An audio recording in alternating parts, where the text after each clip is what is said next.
Barchangizga Tokiodan salom. Mana 3 haftadan beri Tokio Universitetining Ilg'or Osiyo tadqiqotlari institutida mehmon tadqiqotchiman. Bu yerda avgustning oxirigacha qolaman va Angliyadagi universitetimning kundalik tashvishlaridan, yumushlaridan uzoqda o'zimning tadqiqotlarimni amalga oshiraman, yozadigan, tadqiq qiladigan ishlarimni qilaman va sizlarga Tokio haqida, Tokio universiteti haqida va ba'zi boshqa universitetlar haqida ham so'zlab berish niyatim bor. Bu qisqagina videodan maqsad anchadan beri video qo'ymaganim uchun sizlar bilan yana bir marta qisqagina suhbat qilib, yoz davomida ba'zi bir YouTube kanalda qo'ymoqchi bo'lgan videolarim haqida suhbatlashmoqchiman. Bu yerga kelganimdan beri meni Tokio universitetining Oiwake degan yotoqxonasiga joylashtirishdi. Mana shunday xonadanman. Ko'rib turganingizdek kamtarona hujra, ozgina g'ichirlaydigan stullari bilan, ammo tadqiqotchiga kerak bo'lgan hamma sharoit bor. Mana kitoblarimni tizib qo'yibman va yaqin kelajakdagi ba'zi videolarim ham aynan mana shu xonadan olinadi. Albatta tashqarini, Tokioni, universitetni, odamlarni ko'rsataman sizlarga.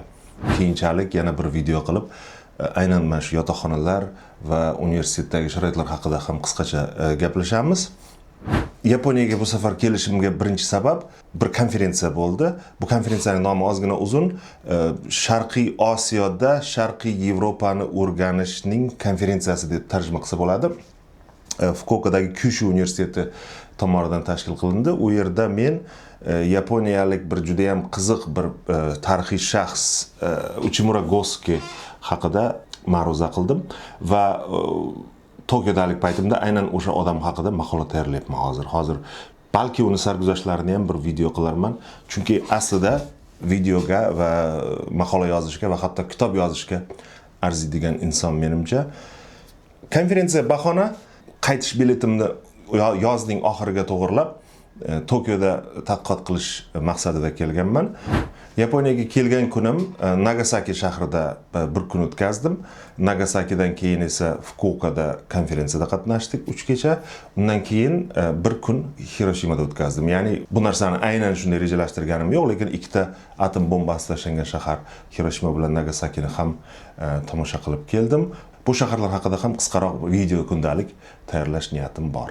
YouTube kanalini kuzatishda davom eting, chunki bir nechta qiziq video qo'ymoqchiman. Hozircha 3 ta video rejalashtiryapman. Bularni hammasini olib va joylashtirib ulguramanmi yo'qmi, o'zim ham bilmayman. Balki ba'zilarini Angliyaga qaytgandan keyin joylashtirarman. Bulardan birinchisi Tokio universiteti haqida va nafaqat universitet, uning kampusi va undagi binolar, undagi sharoitlar haqida, balki ayni paytda Tokio universitetida tadqiqot qilayotgan vatandoshimiz bilan suhbatni ham o'z ichiga oladi. Ikkinchi video Tokioning ajoyib metrosi haqida ham video qilmoqchiman. Ya'ni Tokio metrosiga tushganimda, ko'chada yurganimda, umuman Tokioning infrastrukturasi haqida o'ylaganimda eng birinchi marta xayolga keladigani aynan o'sha Tokio metrosi va Tokio metrosining o'ziga xos jihatlari, uning afzalliklari menimcha sizlarga qiziq bo'ladi deb o'ylayman. Uchinchi video esa Tokiodagi yana bitta ajoyib universitet, Waseda degan universitet bor. Menimcha bilsalaringiz kerak, eshitgandirsizlar. O'sha universitet haqida ham hikoya qilib bermoqchiman. Agar sizlarda boshqa videolarni ko'rishga qiziqish bo'lsa yoki boshqa biron bir mavzuni yoritishimni xohlasangiz, iltimos kommentariylarda yozib qoldiring. Barchangizga yana bir marta e'tibor uchun rahmat. Keyingi videolarda ko'rishguncha.